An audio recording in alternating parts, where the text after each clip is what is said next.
Hold on. They returned as monsters, the first of the Darkspawn. So zombies.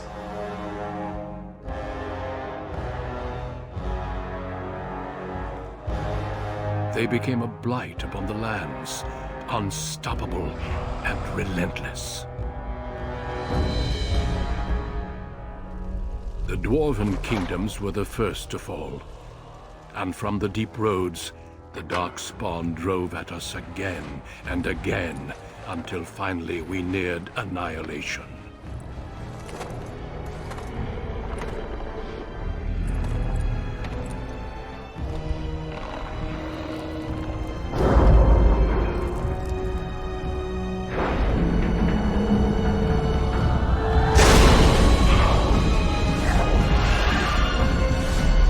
Damn, it really is zombies. The Grey Wardens came. Men and women from every race, warriors and mages, barbarians and kings. The Grey Wardens sacrificed everything to stem the tide of darkness. Oh yeah. And prevailed. Okay.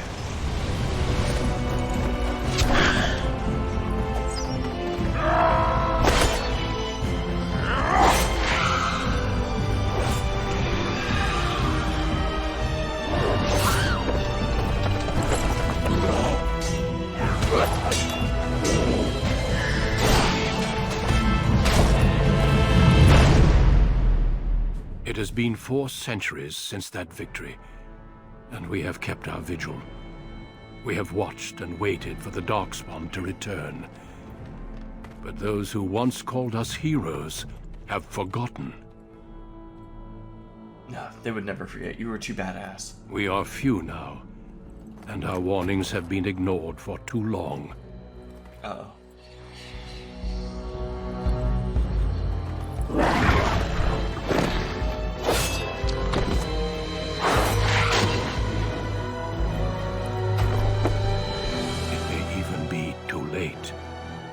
For I have seen with my own eyes what lies on the horizon.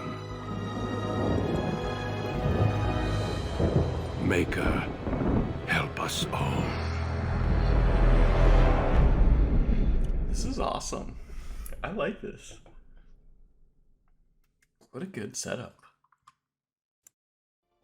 You select will determine which of the 6 distinct opening stories you play through. It also affects how characters respond to you throughout the game. Interesting. Okay. Well, okay, so we'll start with male. We can either be human, elf, or dwarf. Once enslaved by humans, most elves have all but lost their culture, scrounging and impoverished, living in the slums of human cities. Interesting, okay. Only the nomadic Dalish tribes still cling to their traditions, living by the bow and the rule of their old gods as they roam the ancient forest.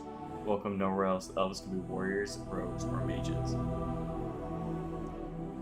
+2 to willpower and +2 to magic.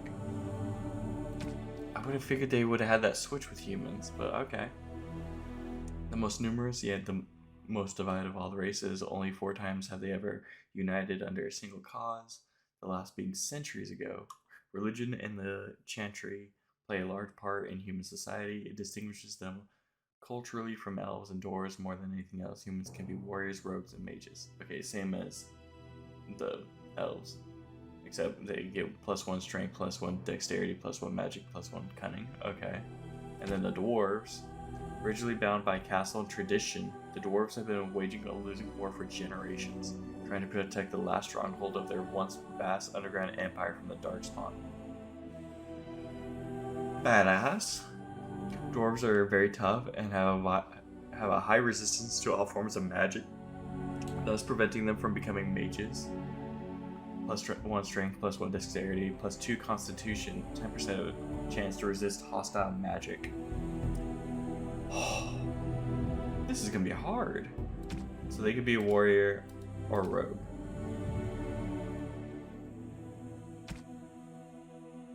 Doesn't even say. They just can't be mages. Okay, so the first 2, they could be whatever they want. Warriors, rogues, or a mage. But the dwarf cannot be a mage. Okay.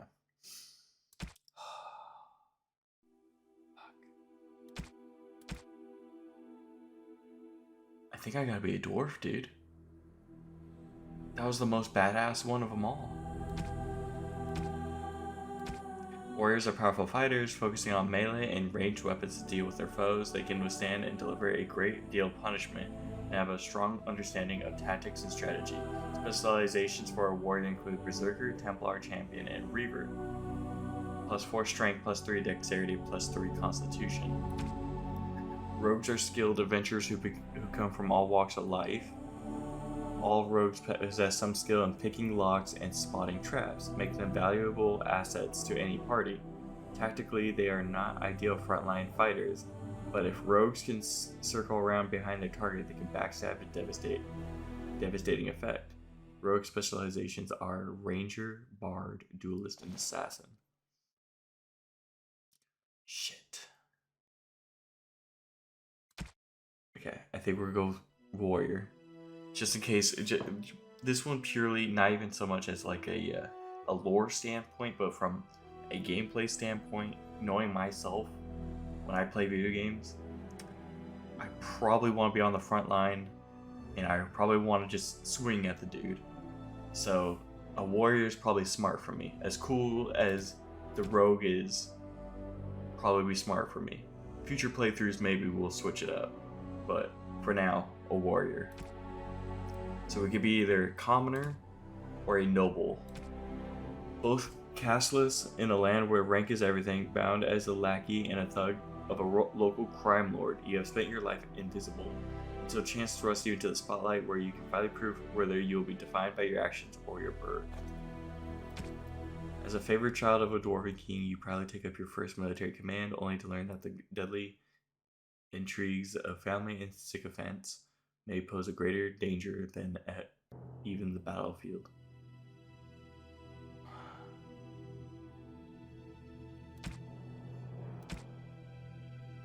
Shit. Maybe the noble. We might be a noble.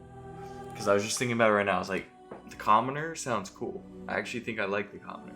But then, where it's like, the deadly intrigues of family and sycophants may pose a greater danger than even the battlefield sounds a little more fun to me. Get a little political in there, you know? Some drama. Just real quick, I want to see what the others say. Magi, wielding a power as dangerous as it is potent, you know that magic is a curse for those lacking the will to control it. You anxiously await your harrowing, the one chance to prove yourself against the demons lurking without and within. Succeed or be slaughtered by the knights who ward against your kind.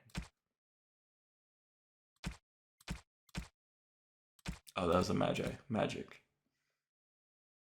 As dangerous as it is potent, magic is a curse for those lacking the will to wield it. Malevolent spirits that wish to enter the world of the living are drawn to mages like beacons, putting the mage and everyone nearby in constant danger. Because of this, mages lead lives of isolation, locked away from the world they threaten. Specializations include spirit healer, shapeshifter, arcane warrior, blood mage. Wow. Okay. Dalish elf. Proud of your role as one of the few true elves, you will always have assumed you would spend your life with your tribe until a chance encounter with a relic of your people's past threatens to tear you away from everything you have ever known. Or a city elf, you have always lived under the heavy thumb of your human overlords, but when a local lord claiming his privilege with the bride shatters your wedding day, the simmering racial tensions explode in a race event. Oh. Ooh. These the same, born to wealth and power. Second. Oh, wait, they're not the same. Okay, that one's the same. Right. Warriors are powerful fighters. Warriors are powerful fighters. Okay. Born to a wealth and power second only to royalty, you find your training in both. Wait. Powerful fighters. Okay. Born to wealth and power second only to royalty, you find your training in both diplomacy and battle put to the test as your brother leads the bulk of your family's forces to war in the south.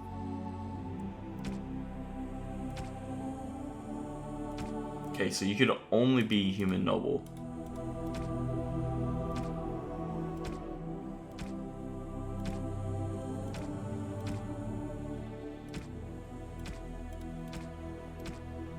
Okay. Greetings. Okay. Let's start with the name. Hate to tell you this, but my name is Donut. Let's go through the presets here. Ew. That's a good one. Okay, I'm just gonna go with this preset real quick. I don't want to spend hours on this.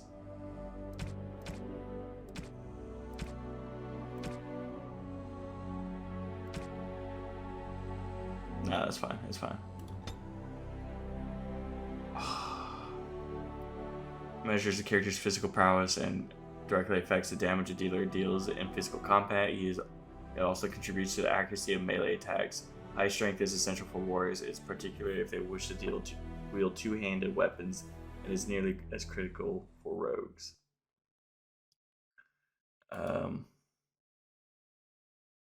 Dexterity is a measure of agility, reflexes, and balance. Higher dexterity improves a character's chance to hit. Okay, so accuracy. So first one, strength, is damage. Second one, dexterity, is accuracy. Makes a character more likely to dodge incoming blows and contributes to the damage dealt by piercing weapons like daggers or arrows. Archery and dual weapon fighting styles demand high dexterity to master, making this attribute a favorite for rogues. Okay. Willpower represents a character's determination and mental fortitude. With high willpower, mages can cast more spells thanks to a deeper mana pool. For warriors and rogues, willpower grants more stamina for combat techniques and special attacks. Okay. Magic. Magic is the measure of a character's natural affinity to the arcane. This attribute is crucial for mages since it directly increases the character's spell power score, which determines the potency of all spells. The magic attribute also determines how effective potions, poultices, and salves are for all classes. Not for me. Cunning determines how well a character learns and reasons. Most skills, such as herbalism or combat tactics, require quick mind to master. And an observant eye can be more easily find weakness in enemy armor. Rogues benefit most from the statistic, as many of their classic. Maybe I should have been a rogue. As many of their class abilities and special attacks rely on subtlety or reading a target, not raw strength. Okay, so this is their damage multiplier. Represents a health and resilience. Higher constitution directly increases the amount of damage a character can take before falling on the battlefield. Okay. So clearly we want probably like 2 in strength, maybe 2 in dexterity.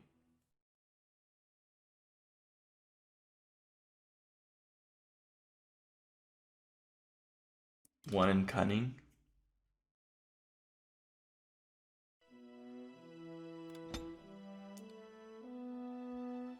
Coercion is a passive skill. Character is influential enough to convince others to change their views. Strength contributes to a more intimidating character, whereas cunning contributes to a more persuasive character. Stealing. This is an active skill. Character is quick enough to pilfer small items from others, whether friendly or hostile, so long as they're not too alert. Trap making. Character has learned to construct basic traps and lures out common components. Survival. Character can detect the presence of nearby creatures below the character's own level. This skill could also grant a small bonus to nature resistance. Interesting. Herbalism. Character can make simple potions, poultices, and salves. Poison making. Characters survive the difficult learning process of making simple poisons and grenades. Okay, so we have combat training 1 and 2. Character has completed basic combat training. Warriors and rogues gain access to the first tier weapons talents. Mages can take more damage from an attack before it interrupts their spell casting. Warriors and rogues gain access to second tier weapon talents, as well as bonus to stamina regeneration. Mages can take more damage from an attack before it interrupts their spell. And gain a bonus to mana regeneration. Expert combat training. This is potentially what we might choose. Character has seen more battles than even a seasoned soldier and gains a small bonus to attack. Warriors and ruins gain access to a third tier of weapons talents. Mages can take even more damage. Combat tactics. Character can formulate strategies quickly in battle and consecutively gains a combat tactics slot.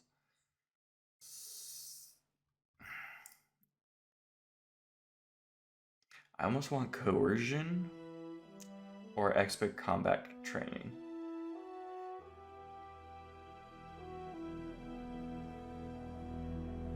I'm gonna go coercion. Powerful. Through training and hard work, the warrior has gained greater health and reduced fatigue penalty for wearing armor. Probably is good. Requires 10 dexterity. The warrior tries to make each attack count, sacrificing attack speed for a bonus to attack as well as an increased chance to score critical hits. Dual weapon. Character has become more proficient fighting with 2 weapons and now deals closer to normal damage bonus with offhand weapon. So it's almost doubling your attack. In this mode, the character strikes with both weapons simultaneously. So first you probably want dual weapon training and then you want dual striking.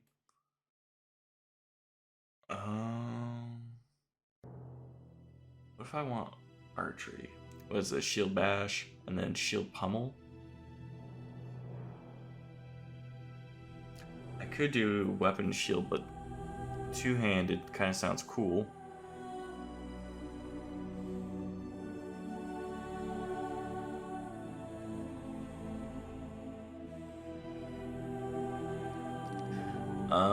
Character puts on extra weight and effort behind a single strike, gaining a bonus to attack if it hits. The blow deals critical damage and imposes a penalty movement speed. That one's pretty good.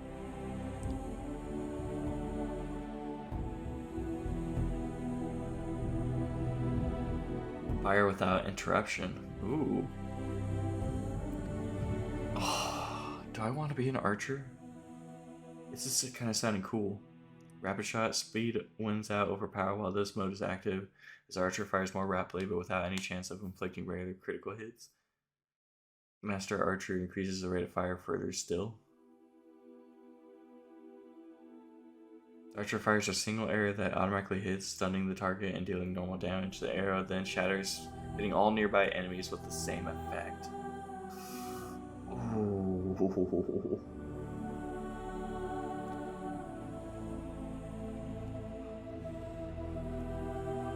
I kind of want to...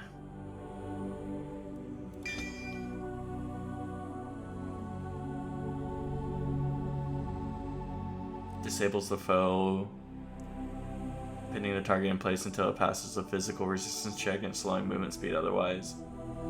Archer carefully places each shot for maximum effect while in this mode. This decreases the rate of fire but grants bonus to attack damage, armor penetration, and critical chance.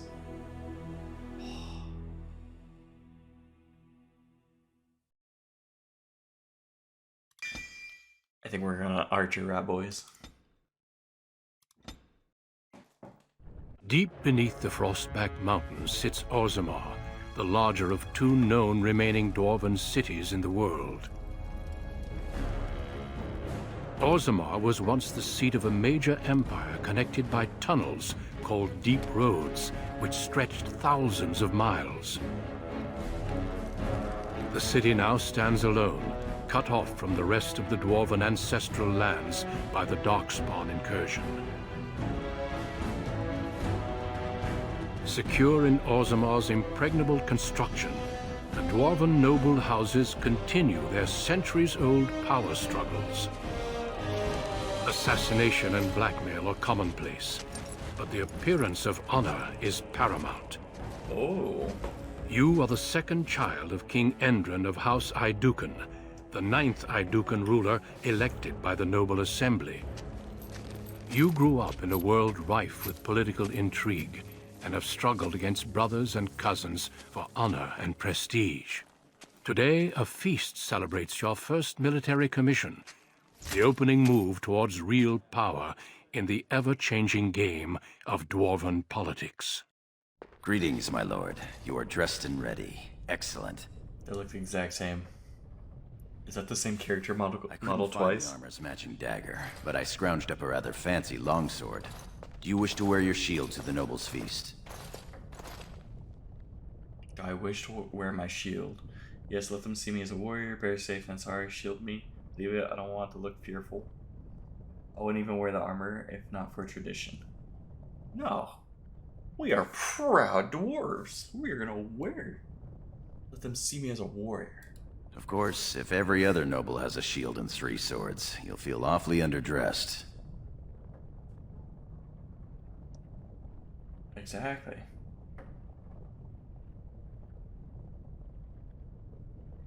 One can't take all this marching about and speech-making too seriously. Moving on to the business at hand.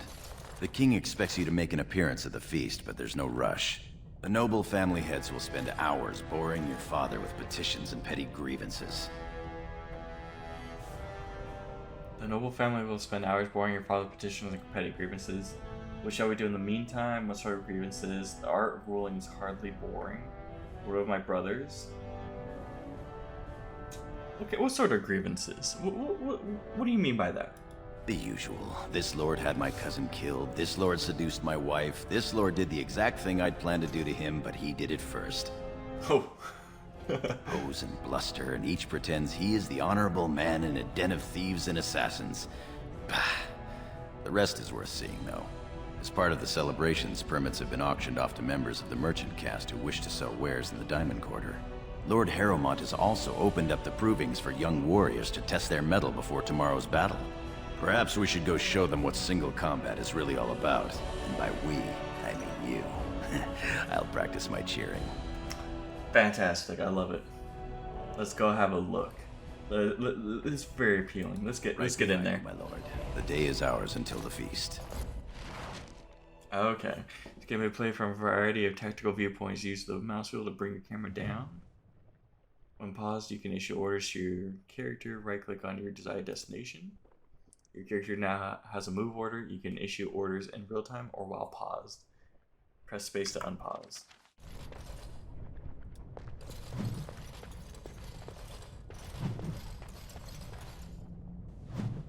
Ooh, a chest. We have all this stuff? Oh, this is in the chest. Oh, we might as well take all. You can now equip items you'll need in open inventory by clicking on the highlighted icon or pressing I. Okay, well, kind of feeling like an archer. Dwarven armor? Wait, which is better?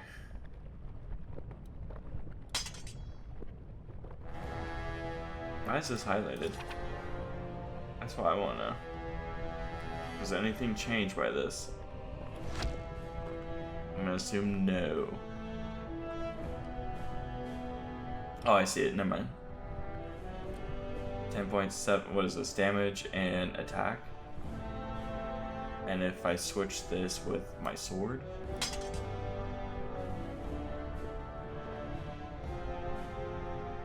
And 67. Ah, it's a little bit less. Okay.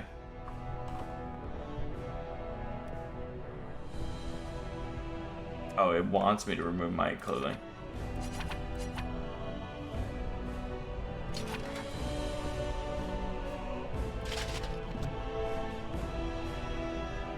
For easy access to consumable items, place them in your quick bar. Drag an item to your quick bar now. Okay. We'll put these down here. Is there anything else? Okay. Anything in here? Ooh. You can rotate the camera. This is awesome. Ooh, there's a crystal. This crystal contains an image of the city of Orzammar. Vanity. Oh, take the 5 gold. Hell yeah. Anything else in here?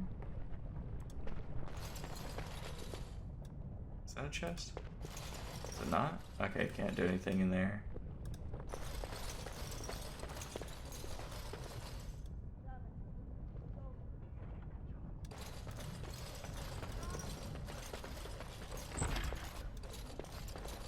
This is awesome.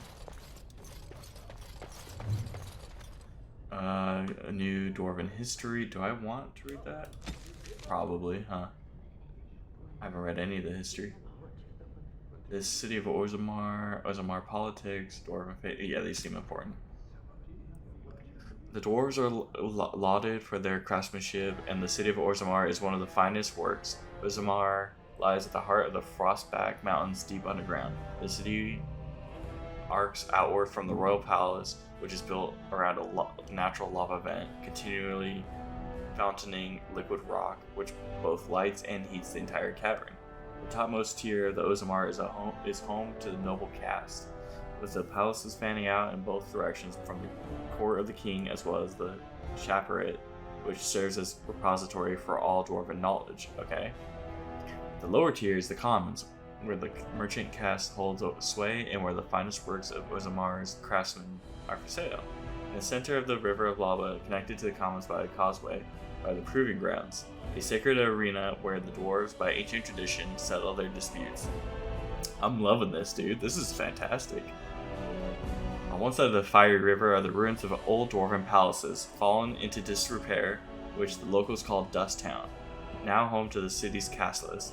On the other side of the river are the deep roads, which once joined the sprawling dwarven empire together, but now, after centuries, are darkspawn incursions are largely sealed off. Nearly all knowledge of this network of the underground passage has been lost, even to its builders. Okay, so they're isolated. They don't even know what to do out there. Politics. As dangerous as it is to mistake a dwarf's caste, it is far more deadly to mistake his alliances among the noble houses of Orzammar. Everyone in the city is allied with someone, whether by blood or by word. The nobles do not engage directly in commerce themselves, as that is the domain of the merchant caste, but they do serve as patrons. They invest in shops or in artisans' work, and in turn reap a share of the profits as well as a measure of the credit. Merchants and warriors alike benefit from the service of prestigious patrons. The relative power of each house is ever-changing. It is usually safe to assume that whichever noble house holds the throne is at the top of the heap, but below that, things grow into a tangled mess. Houses ally with one another by marriage. They earn rank and prestige when combatants loyal to them, or from their own bloodline when provings. They earn it when artisans they patronize become sought after or well regarded, or when the merchants they invest in become successful. Okay, I like this. Okay. The degrees of power that these achievements confer is so murky, even to the dwarves, that isn't unusual for nobles to challenge each other to provings over whose smith forges better belt buckles or whose servants have the best manners. Nor is it out of the ordinary to find two merchants arguing over whose noble patron has won the most acclaim, for the rank of the patron is the rank of the client. Nowhere is this more apparent than in the assembly, where the Deshers, representatives of each noble house, meet. Although the king technically rules Orzammar, kings are elected by the assembly, and so each king must work constantly to maintain the support of the Deshers. Kings who prove unpopular find their heirs deemed unacceptable to inherit the throne. Power then passes to another house. Dwarven faith. We are the children of the stone. She supports us, shelters us, offers us the most priceless gifts of the earth. The worthy return to her embrace in death, becoming ancestors. The unworthy are cast out, unable to rest, and their failings may not weaken the stone. Okay. So it has been since the earliest memories, we live by the stone, guided by the ancestors. We speak with the voice of the provings, and whose memories the Chaparette keep forever in lyrium.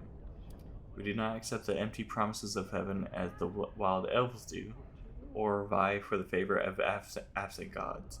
Instead, we follow in the footsteps